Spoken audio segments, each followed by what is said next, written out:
into the Starcaster Mark Studios, along with Christian and James, who will meet here in just a second. I'm Ryan, and this is the Oh, I almost said it. This is the AGR for Game 14. Chris is like smirking at me. I can see him off screen smirking at me.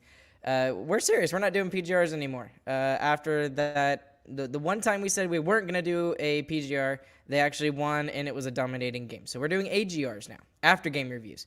And anyways, we are brought to you by DraftKings. Make sure that you use the promo code THPN next time you go and use their app for a special little offer from them. And that lets them know that we sent you, and we really appreciate the support from there if you guys will go and do that.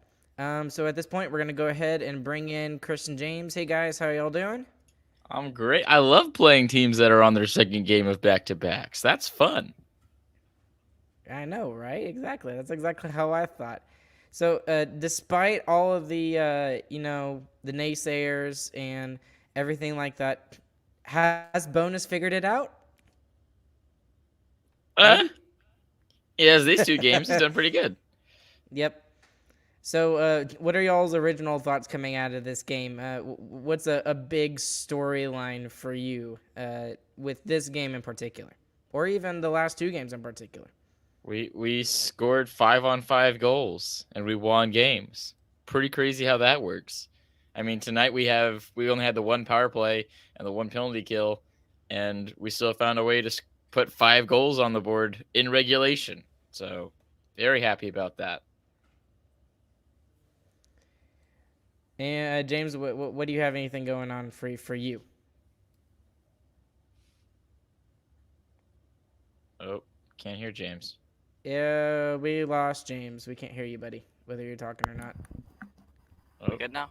Oh, there we go. Okay. So now that you can beat the teams who you're supposed to on their back-to-back nights, now can you pull it into the next game? Mm-hmm. That's a good point. True. I'm going to go back to the offense for me. I think the big thing for the Stars is they've scored 10 goals in 2 games when it took them like 5 games to score 10 goals previously. So I'm enjoying the offense, and, given that, 2 of the goals are empty netters. But you know what? Who cares? It's 10 goals in 2 games. I'm going to sit there and run with it. Before we get into the rest of this game, though, huge shout out to Zach and Monica, Zach's new bride. They're having fun down in Disney World. And sorry, guys, that we didn't do the PGR last game, but we were having a little bit too much fun with Zach and this past weekend. So shout out to him. But I did want to put Chris on the spot here because I thought this was hilarious. I'll let him tell the story. So we went to Top Golf the night before, right? And Chris is already giving me a death glare. Chris, do you want to tell everybody what you did? All right, listen, everybody. I want y'all to understand that I am an athlete, and as an athlete, I need to have prime conditions when I perform. And the conditions at the Top Golf were not prime, so they turned on the heaters because it was a little bit nippy out. Got my hands all sweaty. I swung the 5-iron, and the sweaty hands and the 5-iron didn't mix really well, so the 5-iron got stuck in the net. And give this, we're on the second floor, right? So he takes a swing and he swings it so hard and his hands are so sweaty that it goes up into the net on the third floor. And again, I blame the Top Golf because I'm an athlete. I need prime conditions, and that is entirely their fault. Well, still, boycott I Top thought Golf it was starts now. Hilarious. Yep. So, anyways, we had a blast with the past couple of days, just having fun with Zach and celebrating him and Monica. But, anyways, speaking of celebration, let's get into a celebration with some of these past couple of Stars games. So the score for both of these games have been 5-2. So the Stars have scored 5 goals per game in the past 2 games, and they've only allowed 2 in return. So just looking at some of the stats or any players that you guys want to pull out, what kind of sticks out to you, stat-wise or player-wise? I mean, Rope Hintz, the floodgates opened, and he is now pouring it on. with 3 goals in the past 3 games. And honestly, in these past 3 games, it's felt like he could have scored 6 goals. Like, it's been crazy. Like 3 goals in 3 games, and it felt like he hasn't been doing that great. So really excited for Rope Hintz to finally get going in his season. And like we said, the injury might have hampered him, but it looks like he's in full stride right now, and that needs to keep going, especially with that entire line too. Not just Rope, but Rope, Robertson, and Pavelski. All of them points here tonight.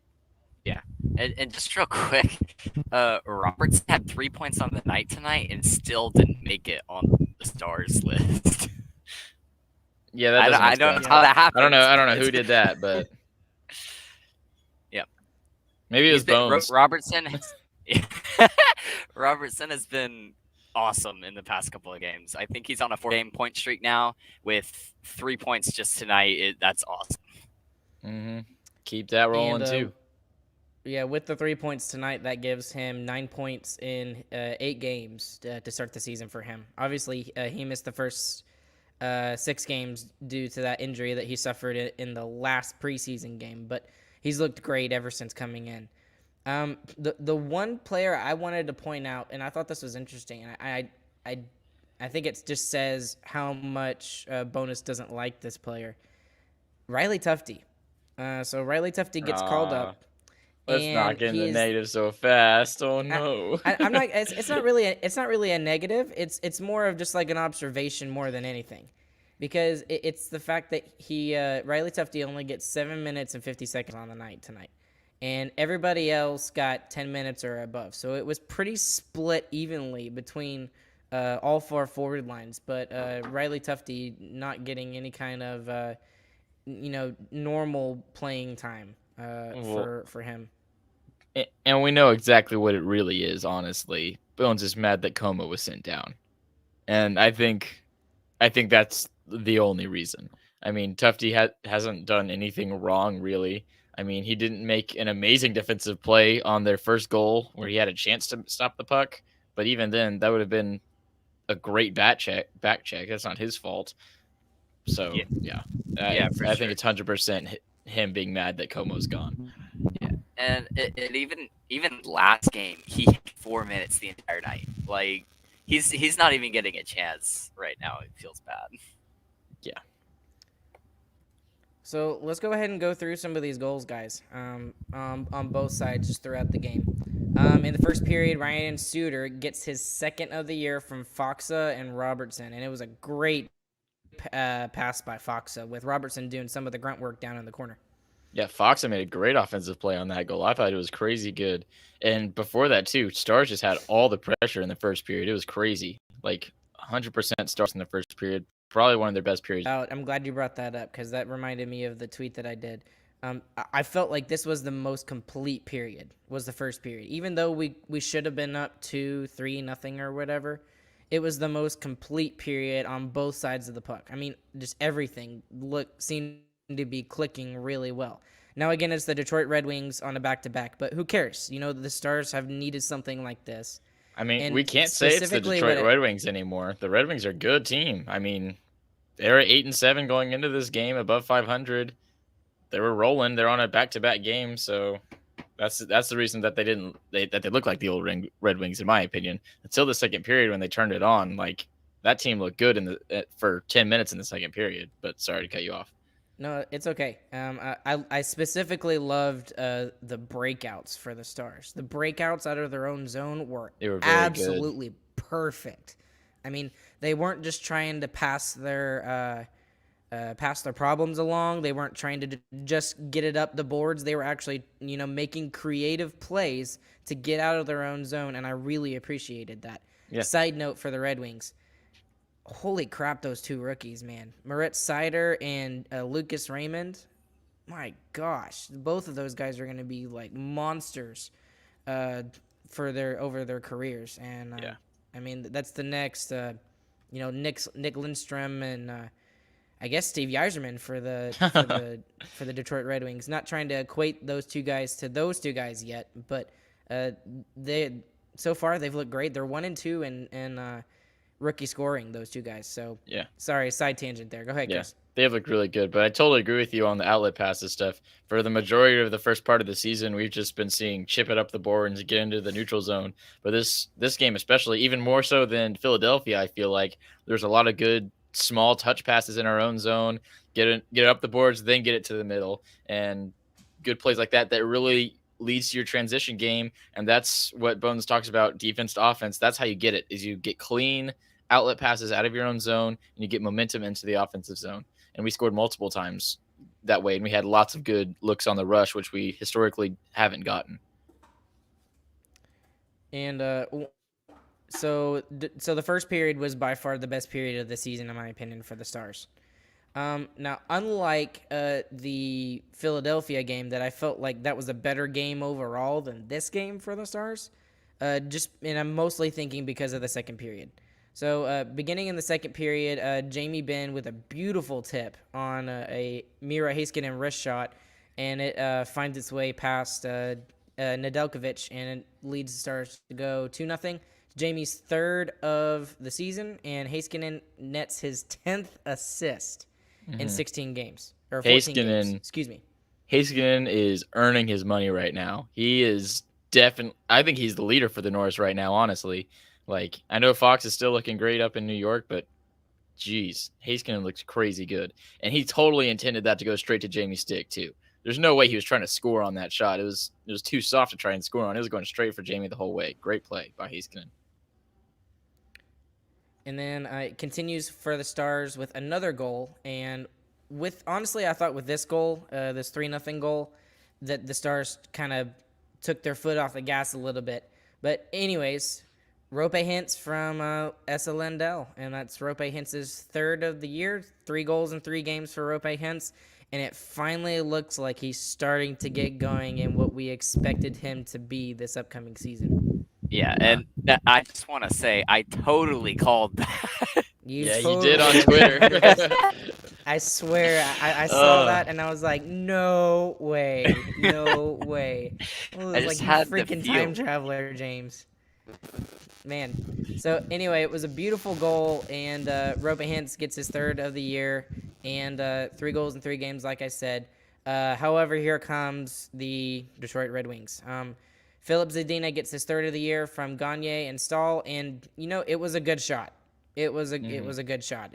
I don't fault Otter on this one, and that puts the Stars only with a 2-goal lead instead of a 3-goal lead, and that kind of puts some pressure on the Stars, and the momentum continues to get pushed in the Red Wings' direction. Yeah. Go ahead, James. I'll take some credit for this because, oh goodness, I had some great jinxes in our group chat that we had tonight. You really did. I really did. At least 2.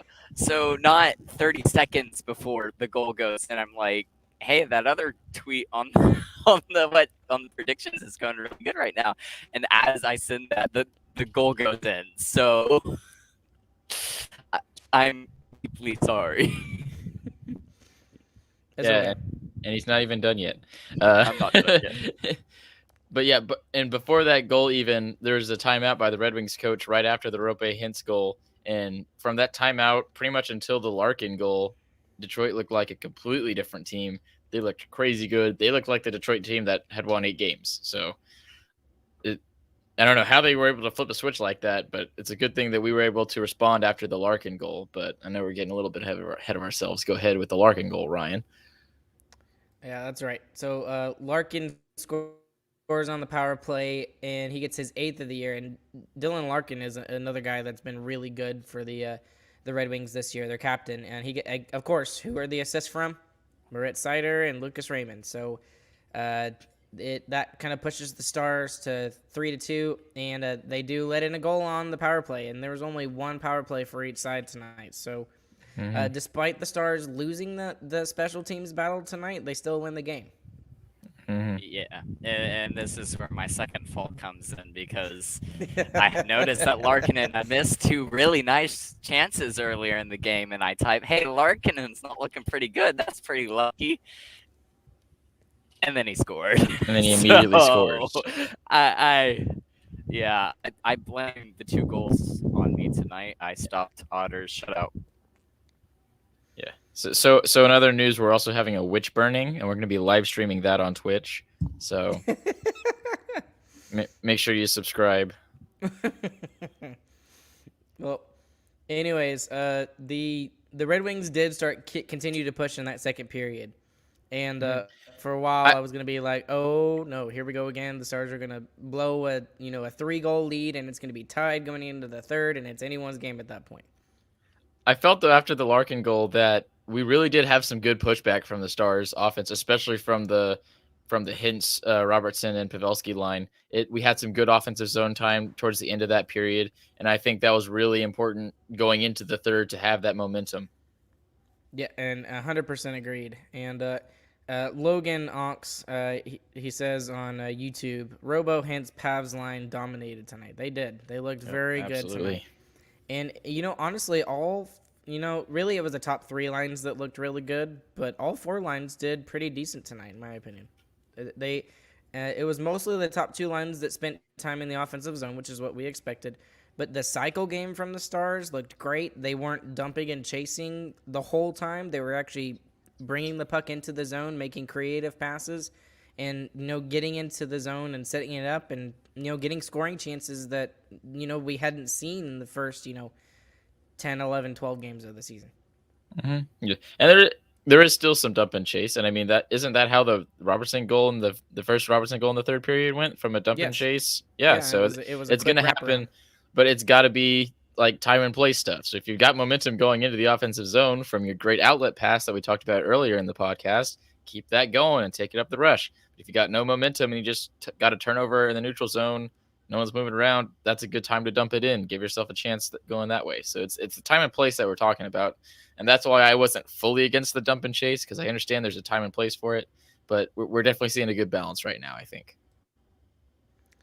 Yeah. So let's go ahead, James. Go ahead. I really liked the Ben Raffle Gurionov line tonight, because whereas they didn't necessarily score or create like a ton of chances, even when they weren't, they looked very physical in the game, and they looked like they were supposed to look, like what we would expect that line to look like not physical and still getting chances while they're doing it. Mm-hmm. Yeah, and Ben does score. Don't forget the first goal in the second period. It was off the face-off, but yeah. I really did like that third line tonight. It looked very good. It was just generally, those 3 guys seemed to really complement each other, kind of like how Robo Hintz and Pavs kind of complement each other as well. So and Ben's definitely playing better than he has. Ben definitely has been playing better than he has in the recent years, and he's so much more impactful in the center role. I don't know how that happened when he's played left wing his entire life, and he plays center for 5 games last year, and all of a sudden he's a center now. But he really is. He needs to stay there, and he's great on the dot too. And I'm sure we'll talk about that later. Well, and I think the reason being is because that the center role is so much more impactful. And, Jamie Benn wants to be impactful like that. And I know he's 32 and everything like that. But, with a guy like that who, the offense is kind of dried up a little bit, he'll still contribute, 10, 15, 20 goals maybe.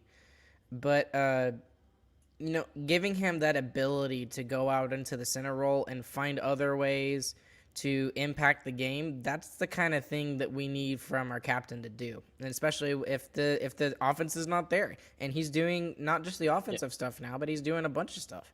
It's just so strange too, because the center role is normally reserved for like your best skaters too, because you're moving the most in the center role too, and Jamie Benn's definitely not one of our best skaters, but for whatever reason he's just doing really well there. So I'd be interested to hear from someone who knows more about individual hockey play talk about that. I would really like to, and I think that's a really good point about Pavelski too. Pavelski's getting a little bit older, so he doesn't necessarily need to be that first line center role like we need him to now that we have Hintz fully healthy, Sagan is fully healthy, Ben is actually doing pretty good as the third line center. So that gives him less responsibility, and it's not requiring him to be, skating up and down the ice as much as Hintz does. So, anyways, I really liked that third line tonight. So, anyways, getting into the third period, Jason Robertson scores his second, it seems like he scored more, but it's only his second of the year. And it's from Pavelski and Hakanpää on a really great play. And especially from Robertson. I didn't realize what had happened until it was already in the back of the net. And I think Nedeljkovic was kind of the same way. It was a great play by both Hintz and Pavelski and Robertson, because Pavelski knew to let it go because they would trick the goalie. It was a great play. I thought it was really, really cool behind the net there. Yeah, and this was the one that they dumped in and they got it and were able to wrap it around. This was the dump and chase goal. And the dunk was really nice for me because they put it really high, which gave them. Be quiet, Chris. It was a nice dunk. They threw it really high, which gave the wingers the time to get to puck. So if you don't have the momentum to be able to get to it in time, if you're throwing it high, they get the time to get to it. It gives them and it forces the turnover and makes the forecheck stronger. We got to put that on a t-shirt. Nice dump. So, and then the thing that I really liked about this is, the typical Stars would turtle in, 1-goal lead going into the third period. And I love the fact that they went out and they really tried to get that insurance goal, and they got it. And of course, the person that gets the insurance goal is one of our top offensive players, and we need more stuff like that. I'm just so sick and tired of, having the 1-goal lead and then just, bearing down on it. And I mean, we can focus on more defense. That's fine. Okay. But if you have the opportunity to go into the offensive zone, don't just dump the puck in and change out and, let the other team get momentum. Go and get another goal. And then that lets you play looser and more relaxed.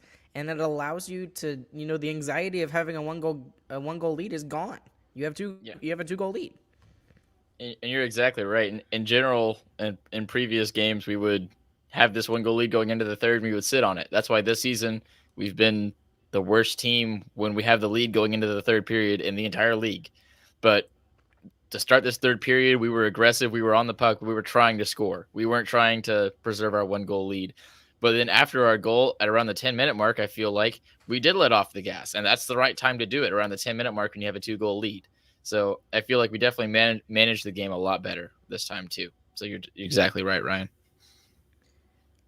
Was this I mean, you could look at it either way. Was this, and this is a question that just popped in my head, because I don't even know the answer to it.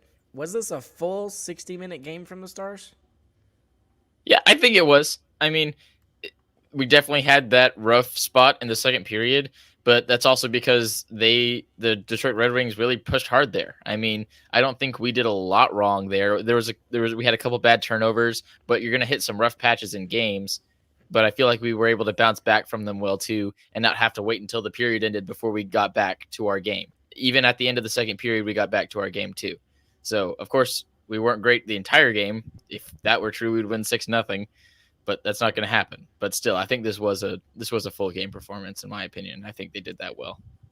And I think the biggest thing for me was that, I mean, Larkinen goes out in that third period, right? And it really felt like the Wings did not have nearly as much energy as soon as he wasn't in the lineup anymore. Like you could feel that team like take that loss on it. It also could be they're playing their 6th period in 48 hours too. That definitely helps. It does.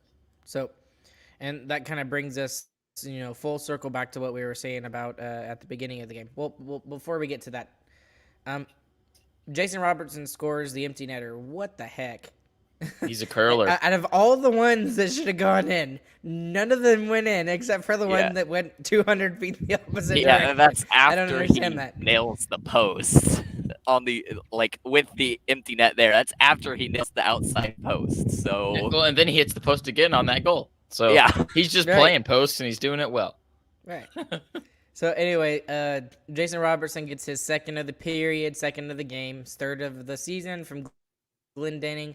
And that solidifies the Stars win, a 5-2 victory over the really good, Detroit Red Wings. They're really starting to turn the corner. They're not looking like the bottom feeders of the NHL like they were a couple seasons ago. So again, and so let's get back to that question.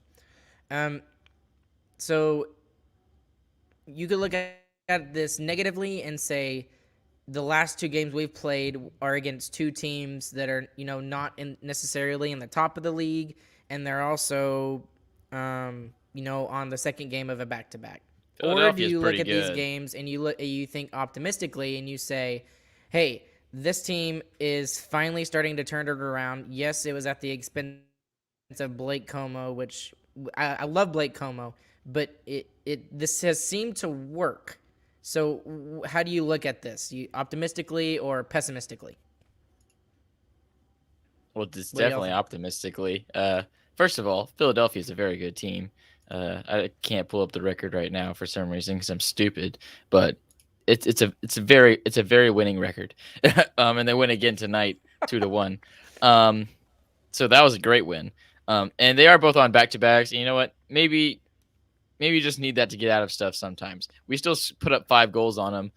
Those teams weren't playing terrible. There was times where Detroit was pretty bad this game. They had a lot of turnovers, but it's not like they were throwing the game away. We were still playing extremely well, and we were playing good hockey. And Detroit still had points in the game where they looked really good. So their goaltender looked amazing. Their goaltender robbed 3 goals straight up, unadulterated larceny. Well, one of their defensemen's face saved one of them. Yeah, somebody's face that didn't belong there stopped one. Why was his face there? I don't know. So yeah, we definitely so they were playing well. Their goaltender was still playing well, and we still could have scored way more goals too. So these are definitely really good wins. It helps that they were already tired, but sometimes you need that just to get out of a funk. We're back to 500. We're on the up and up. I have a very good feeling about this, and I'm very much looking forward to playing against a well-rested Minnesota team on Thursday.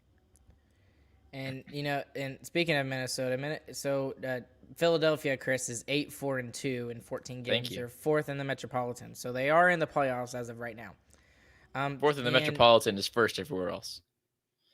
Pretty much, yeah. And okay. So speaking of Minnesota, Minnesota is for those of you that have not been paying attention to Minnesota, Minnesota has been a very good team this year. Very good team. They're 10-5. They have not gone they have not lost in overtime yet, and they've only won one in past 60 minutes. So this is a team that mostly takes care of their business in the 3 periods and doesn't need extra time, and they're 10-5. This is a Minnesota team that has not been very. They've always been mediocre, basically their entire existence, and now it's really not starting to look at like this way, and this is going to be a really good test for the Stars. Nope. Forever, little brother. We'll take care of business. 3-game win streak. Calling it right here. It's gonna be 3-2. We're gonna win it in overtime. Well, I would like to see how the Stars go up against the Minnesota Wild now that they're actually playing better and they seem to be doing well. So we'll see how this goes, and I really think that these teams like Dallas and Colorado, especially both of these teams that are like, I would not have guessed that they'd be 5th and 6th in the Central Division right now, and that Nashville would be 3rd and Winnipeg would be 1st. I would have never seen that happening.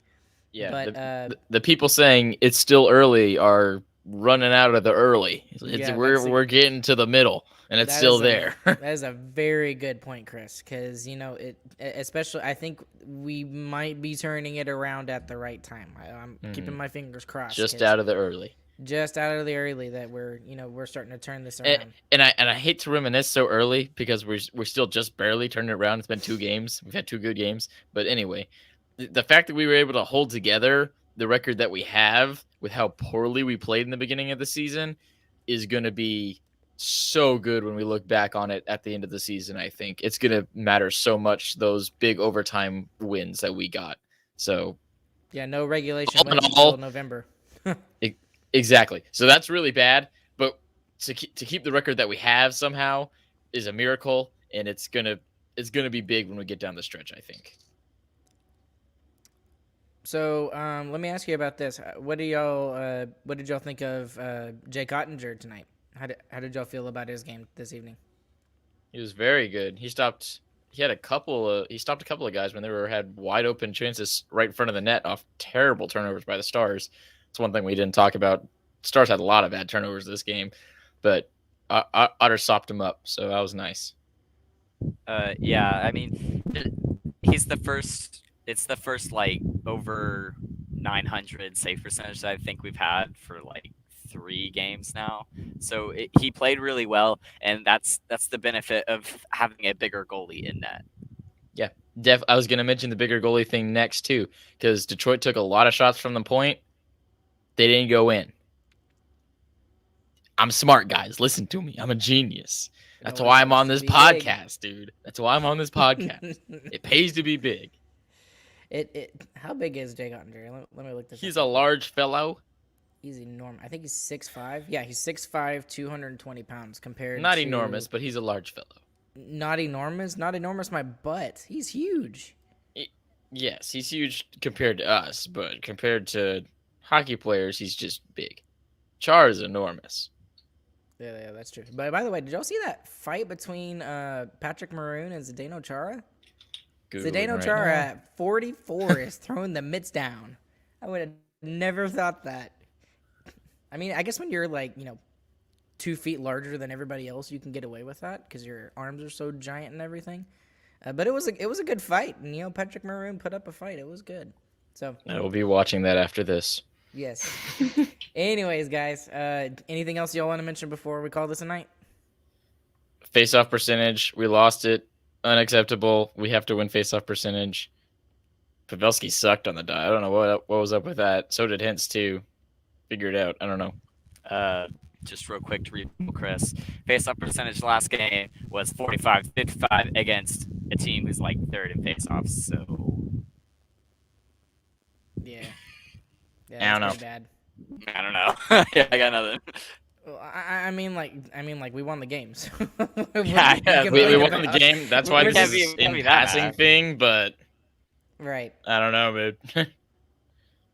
Well, I guess we'll call it. I'm sure we're forgetting something, but we'll call it a night from there. More Otter. Otter was great. He deserves to play again. Do you think? Yeah. Do you agree?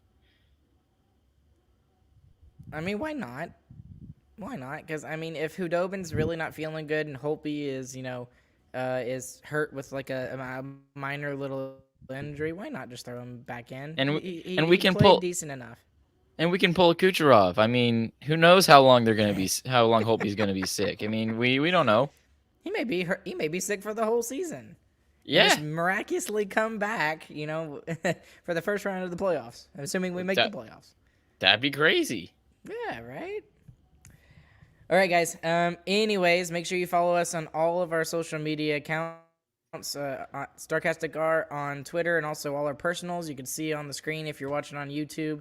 We're on Instagram and also on Facebook. Make sure you like us there and follow us on those as well.